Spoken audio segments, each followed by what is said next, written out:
Hi folks, Japanese Tony here. That's me, kids. Do not worry, I still got my Texas Daddy shirt on.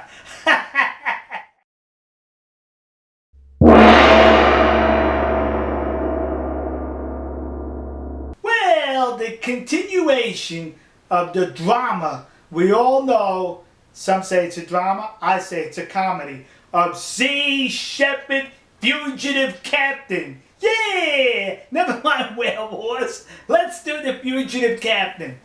Remember a couple of years ago, they had that vessel, the Ady Gil, and it had a collision with a Japanese vessel. That Ady Gil, at one time, belonged to a gentleman by the name of Peter Bethune. And when that collision happened, Mr. Bethune was the skipper on that vessel. That vessel, he sold it to Sea Shepherd, and I think there was like a $500,000 remaining to be paid on that vessel to Peter. Well, the vessel collides with the Japanese whaling vessel, and Captain Watson decides to let it go into the ocean.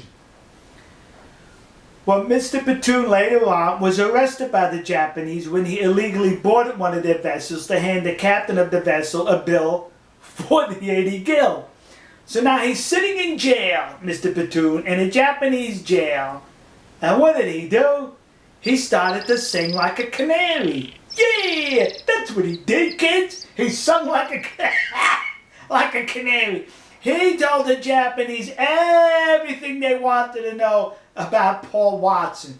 He basically told them that a lot of the activities of Sea Shepherd against the Japanese were under Watson's orders or with his consent. Well, this caused the Japanese to issue that arrest warrant. And while Mr. Bethune was incarcerated in Japan, Sea Shepherd threw him out of the organization. And they said, "You're no longer a part of Sea Shepherd." I guess that's why he sung like a canary. Well, the Japanese release him and throw him out of Japan. And then Sea Shepherd says to him, "Come on back to Sea Shepherd. You're one of us, pal."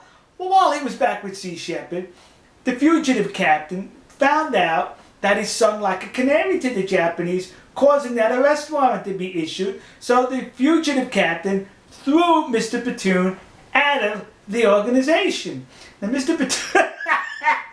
Bethune basically said, "He used me like a condom. Once I served my purpose, he threw me out." Mr. Bethune also said that he was treated with more respect and dignity with the Japanese while he was incarcerated than he received from Sea Shepherd. That's it, kids. And yet, the fugitive Watson ran for fear of going to a Japanese prison.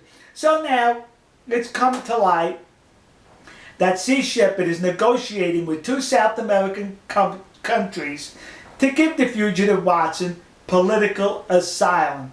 And I don't know how that qualifies under political asylum. But in some of those South American countries, it doesn't matter what you call it, as long as you pay money to the officials, they'll grant you the asylum no matter what you call it. So you know what that means, kids? All you good people who support Sea Shepherd in the past, you need to send tons of money to Sea Shepherd so they could bribe the South American officials to give him political asylum, and he has a safe place, a safe haven. We know how we all care about our fugitive captain, now don't we? He needs he needs political asylum. So please donate as much as you can to Sea Shepherd so they can bribe those South American officials, much like you gave the judicial system in Germany $300,000 after the fugitive captain jumped bail. Another sideline here. There was a 2008 document issued by Homeland Security in the United States in reference to domestic eco-terrorist organizations. And guess who's listed as one of those eco-terrorist organizations? That's it, Sea Shepherd. So when you donate to Sea Shepherd, you're donating to an organization listed by the United States of America as a terrorist organization. Don't echo in front of it. They're still a terrorist organization. So go ahead, folks. Support terrorism. We need to send them in to South America, much like the Nazis went there after the fall of Nazi Germany. They got asylum, refuge in South America. Why not Watson? No problem. Just send the money. Now, the good captain issues a communique. That's what he did, kids. He issued a communique, to which I know a lot of you are saying, really? Or as we say in Japan, Majikayo! Yeah! He's planning on going after the Japanese again because all his troubles stem from the Japanese. Not because of his activities. That has nothing to do with it. Just that the mere fact that Japan exists as a nation, that's the cause for all his troubles. So he's going after you evil people in Japan. Well, not in Japan, in the Southern Ocean. He says this new operation against the Japanese whaling fleet this whaling season, we're calling it Operation Zero Tolerance. You come after me with an extradition request, I'm coming after you in the Southern Ocean with zero tolerance. We'll see who's supreme here. Well, he ends off the communique by saying, we are willing to risk ourselves, we are willing to risk our ships and ourselves. Huh? There's one ship and one self he's not willing to risk. That's the Steve Irwin, and that's the fugitive Captain Watson. During the last whaling season, he sailed back to Australia fearing an arrest by a Japanese so-called security vessel that would have sent him back to Tokyo. He ran the last whaling season, he'll run this whaling season. Because what this man fears most than anything is a Japanese jail.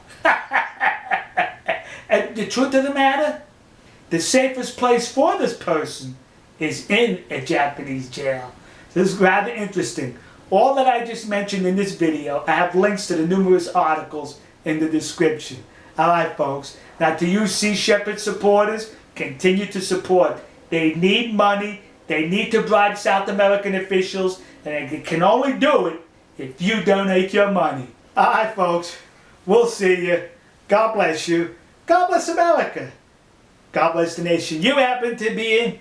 And God bless the fugitive captain. May you have many years ahead of you of chasing, well no, of us Japanese chasing you. Yeah! See ya.